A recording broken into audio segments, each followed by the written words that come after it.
I'd like to add something to that too. You know, every borrower we have, regardless whether it's a recourse or non-recourse loans, I mean, you know, they all ask the same question: what's it going to do to us? You know, when we want to go out and build another property. I mean, you know, this is my business. This is what I do. This is all I've ever done. You know, and my answer is, well, I mean, you know, if you give it back, they're going to pull a credit report. You got to sign a financial disclosure when you go apply to get a new loan. You're going to show that you've given a property back, but you're not alone. You got a lot of company and a lot of misery, and if it's going to be just like the RTC days and the 1990-91 debacle, when you had the Trammell Crows and the Paragons and the Hines, and I mean, they gave back properties right and left. What happened? Soon as the mess cleared up, banks sitting there full of money, you know, they'll start writing loans again. You know, if you were a good guy before it all went south, they're going to lend you that money. And that's what we tell our borrowers: look, you can't pay it, give it back. You know, and even if it is recourse, because they're gonna lend it to you. I mean, you're going to suffer for a few years, but as soon as it turns and their coffers, those lenders' coffers, are full of cash again, they're going to forget all about it. They're going to say, oh, you know what? Well, they were along with everybody else. It couldn't be helped, and they'll start lending you money. But not only that, remember, debt-to-income ratio is a huge factor. You know, credit report, not credit report, you can have an 850, but if your debt-to-income ratio is screwed, you couldn't borrow on a Ford Focus. So what's it matter? And you're starting to see a lot of clients realize that and not put the onus on the credit report so much as the debt-to-income ratios, and they get it. So they're starting to say, well, maybe I'm better off taking my licks today and just getting this off the books. And now I'll shut up. Thanks. Richard. Well, Dan, thank you for inviting me up here. I didn't expect that. I guess you put me on this side of the spectrum because I'm opposite of how Dell views the world. And Dell's a great guy, and I've done business with him. He's a great mortgage broker. If you haven't met him or dealt with him, you should deal with him. And maybe it's because I'm Canadian, and we're used to seasons, and we look forward to springtime, we look forward to the summer. It happens on July 8th, the summer in Canada. It ends on July 10th? Yeah, no, it ends on July 9th. And I think if you always want to go back to see how things were done, you'll never get ahead. And I really have to say that as many of us have been in this business, I've been in it since '74, I've seen a lot of change. I've been through a lot of recessions, a lot of bad times, a lot of good times. The last 3 years have been my best years ever. I'm having a great year this year financially, and I'm a broker.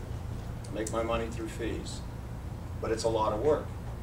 And I have to say that retail is changing. We can look at these devices that we have in our hands that we all use. These weren't around 10, 15 years ago in this type of level. So the economy changes. There's always change. Change is good. And I think there's great opportunity in this country. Cash is certainly king today. If you have cash, you're driving it. But as a hockey player, you got to get out of the game when you don't want to drop down on the ice and block that shot at 110 mile an hour and let that piece of rubber hit your face and knock out all your teeth. And you don't want to play the game if you're not going to go in the corner and get your face smacked up against the glass. And my view is, if you're serious about this business, there's great opportunity. Be fully apprised of what's going out there. Get a good team of people working with you, people like Chris and Dell and others, and team up. And there's opportunity out there. I sit with a lot of people every day. I was in Miami. I sat with a group of gentlemen that work for a very large group now, buying notes, a lot of notes. And 3 of those guys were out buying notes from community banks and regional banks, one-offs. They aren't out there anymore. Those deals aren't out there. They're big pools. They're exactly what they're talking about today. Banks are dropping by the hundreds. FDIC's taking those pools, and they're out there buying. All that's going to come back into the market. There's going to be great opportunity. But you do need to partner up with somebody who's got cash, or you just got to be realistic. Look, I'm a wildcatter. I'm from Western Canada. I drill oil wells. I'm 35 years old. I leave dead broke out of Canada because I put all my money in some wildcat wells. Hey, you want to play the game? Take the punch. And but you got to be a risk taker, and that's what I love about America. I travel throughout the world. I've been through just about every continent I have, except Antarctica. And I'll tell you, this country has ingenuity. The problem we got right now structurally, we've got regulations and government that's a little bit too involved, and that's part of the problem we're having is getting this recovery going, is that everybody's a little gun shy as to what direction they want to go. So I'm positive, but I always have been. It's my nature. Well, I'll say one positive thing. I'm sorry, Dal. The guy that's head of lending, the commercial lending for American Express, which they call River Source now. He was here.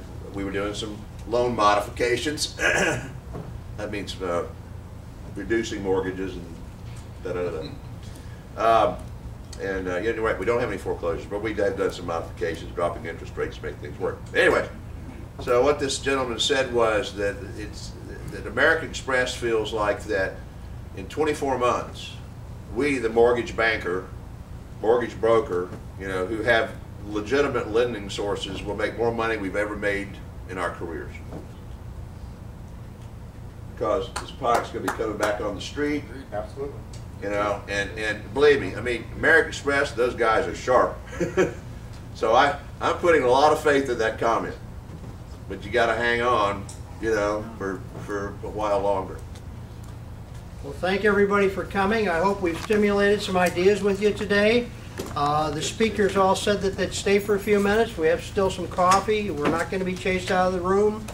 Dell still has, what, you have $1,000 bills to hand out? Yep, here we go. $1,000 bill right here. Come up and All get 'em. right. Thank you again for coming. Appreciate it.